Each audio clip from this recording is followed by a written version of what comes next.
बंदौ गुरुपद कंज कृपा सिंधु नर उपहरि महामोह तम पुंज जासु वचन रवि कर्णिकर। देशवासियों को मेरा हार्दिक नमन। बुखार के लिए मैं देहाती नुस्खा मैं बता रहा हूँ। जिनको बुखार लग जाए वो क्या करेंगे, कौन जड़ी बता रहा हूँ दवाई, सुनिए। एक मुट्ठी आप चिरौता लावें और उसको फुला कर करके सुबह शाम पाव भर करके पिएं और उसके साथ बुखार शांत हो जाएगा। और इंदरजो, सोरहाय और कटकरेजा का बिच्चा फोड़ करके उजल का बीज दीजिएगा। इंदरजो सोरहाय को कूट लेंगे और कूट करके जामाइन भी मिला करके ये चारों दवाई को मिला करके 1 चम्मच सुबह 1 चम्मच शाम खाएं, बुखार छूट जाएगा निसंदेह। यह अचूक फार्मूला मैंने बताया। बहुत से सज्जन ज्ञान का बात को ध्यान से नहीं सुन सकता है, जिसके कारण से वह रोग रूपी दलदल में फंस जाता है। अमल करने पर ही लाभ मिलेगा, खाली सुनने से नहीं होगा, समझना होगा और समझ कर करके उसको अमल कीजिए तभी लाभ होगा। इससे क्या होगा, जो बुखार छूटेगा साइड इफ़ेक्ट नहीं होगा। और अंग्रेजी दवाई से नाना प्रकार का साइड इफ़ेक्ट होगा। भूख भी मंदा हो जाएगा, उससे कमजोरी होगी, रक्त कण फट जाएगा। मैंने क्या साइड इफ़ेक्ट होगा, न देने वाला जानता है, न खाने वाला, न बनाने वाला। और आयुर्वेद जो है सर्वोत्कृष्ट रसायन है। अतः आपके प्राचीन बुद्धिजीवी विद्वान वैद्यों ने आयुर्वेद को खाने के लिए ही कहा है, क्योंकि आपका यह निर्दोष हो सकता, किसी प्रकार का कोई साइड इफ़ेक्ट नहीं है। मैं एक लघु कथा आपको सुना रहा हूँ, सुने।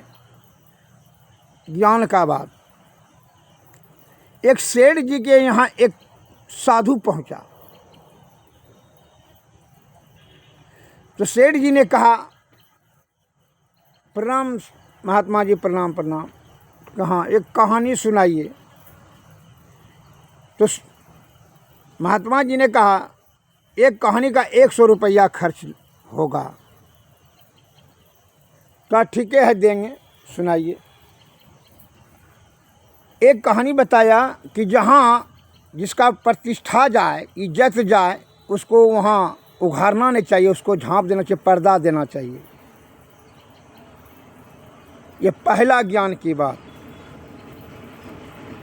का। ठीक है। दूसरा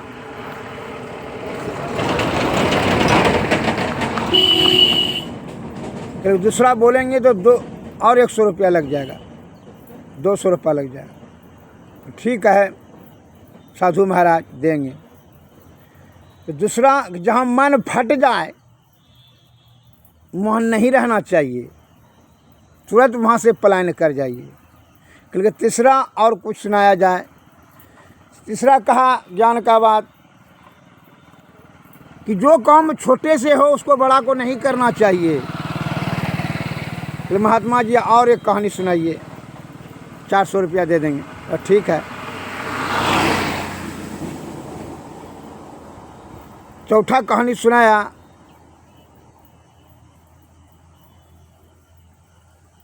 कि जहाँ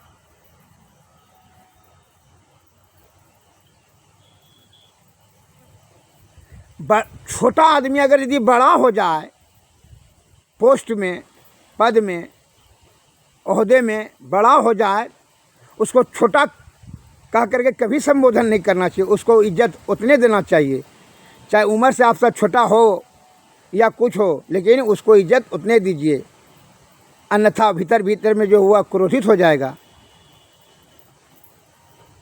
यह 4 ज्ञान का बात अमल कीजिए जीवन में। 400 रुपया महात्मा जी को दे दिए, चले गए।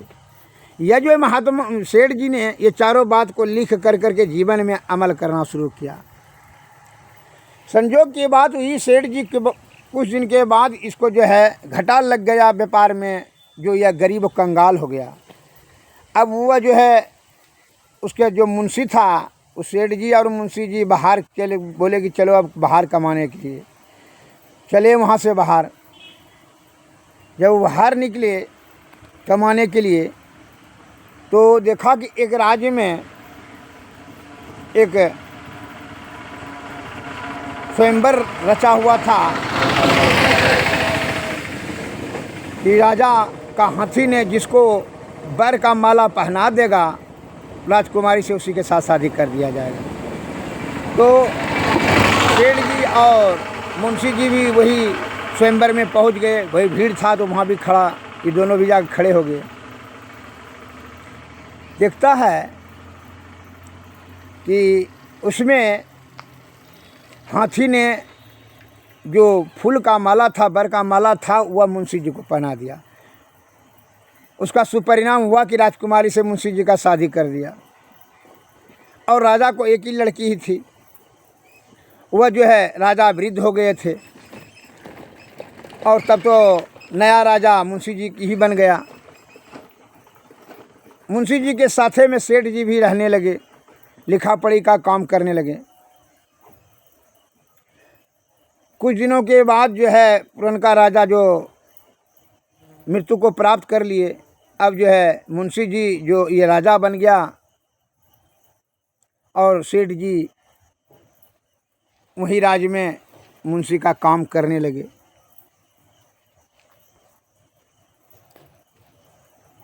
तो क्या हुआ, घटना हुआ कि बड़ा प्रेम से रहते थे,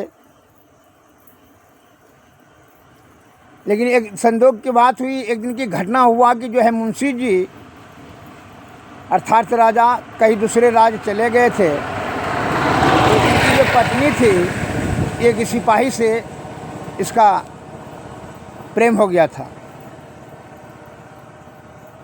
और वह छिप कर करके प्रेम कर रही थी।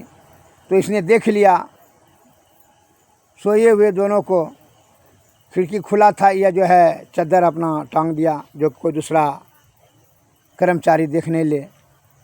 कहे कि महात्मा जी का बात इनको स्मरण था, जिसका प्रतिष्ठा जाए उसका प्रतिष्ठा बचा देना चाहिए। तो सवेरे जब जागे दोनों, तो उन्होंने देखा कि यह जो मुंशी जी है, इसका चादर है। उसने देख लिया कि तो अपने साथी को कह देगा, अर्थात राजा को कह देगा। तो वह क्या क्या षड्यंत्र उस स्त्री ने कि राजा जैसे आए तो उसको जो है बोल दिया कि देखिए आपका साथ में जो मुंशी जी है वह हमारे पास आया था, मेरे साथ जबरदस्ती करने का कोशिश किया, जिसके कारण से देखिए ये चादर भी रह गया है उसका। ये जो भीतर से बहुत क्रोधित हो गया राजा कि जो है अब इसको सेठ जी को, अब इसको यहाँ मृत्युदंड देंगे। तो मृत्युदंड देंगे तो हल्ला हो जाएगा, तो हमारा प्रतिष्ठान नष्ट हो जाएगा। तो वह जो है गुप्त रूप से ही इसको मरवा देंगे। तो एक कसाई को कहा करके रखा, जो मांस बेचता था, कि ठीक है हम मुंशी जी को भेजेंगे, तो उसको जो है कल मांस लाने के लिए किसी को जिसको भेजेंगे 5 किलो मांस, उसको आएगा तो उसको काट देना, उसको मार देना, जान से मार देना। हाँ ठीक है, ऐसा ही करेंगे, उसके लिए आपको 1 लाख रुपया देंगे। तो कसाई तैयार हो गया। तो जैसे मुंशी जी को बुलाए और बोला कि सेठ जी, मुंशी जी आप जो है आप जाइए मांस लाने के लिए। तो पैसा दिया, बोला वहाँ फलां कसाई के पास जाइए मांस लाने के लिए। वह पैसा लेकर जाने लगा मांस लाने के लिए। मन में विचार किया कि महात्मा जी ने कहा कि जो काम छोटे से हो जाए उसको बड़ा को नहीं करना चाहिए। तो वह जो है दूसरे छोटे कर्मचारी सिपाही को भेज दिया, दे दिया पैसा, कहा जाओ वहाँ से मांस लाओ। सिपाही गया तो उसको तो मार दिया। इस बात का जो है वो सेठ जी ने सवेरे कल दूसरा दिन जो है हल्ला हो गया कि सेठ जी तो बचिए गया, वो सिपाही को मारा गया, सिपाही मार दिया। एवं प्रकार से इस सेठ जी ने जान गया कि हम ही को जो है वो मरवाने के लिए भेजा था। वो मन फट गया, उसने वो जाने लगा। तब उसने सत्य को जान लिया कि देखिए तुम्हारा ऐसे ऐसे बात है, तुम दीवान से ही राजकुमारी प्रेम करती है, इसलिए तुम यहाँ से चलो। है जो स्त्री का चरित्रहीन हो जाता है वह विषधर सांप के समान हो जाता है, उसका मृत्यु निश्चित हो जाता है। अब हमारा मन फट गया है तो हम तो यहाँ नहीं रहेंगे कच्चू की, इसलिए महात्मा जी का बात रख करके के वो चला गया।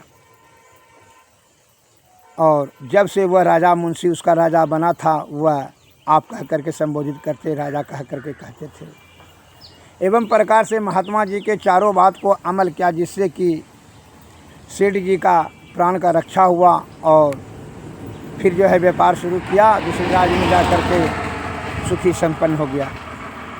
इस कहानी का तात्पर्य यह है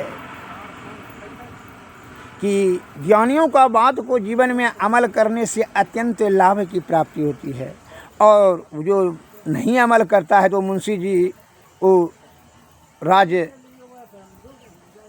के लालच में जो रहा वहाँ, तो उस स्त्री ने उस सिपाही के माध्यम से उसको भोजन में जहर दिलवा के मरवा दिया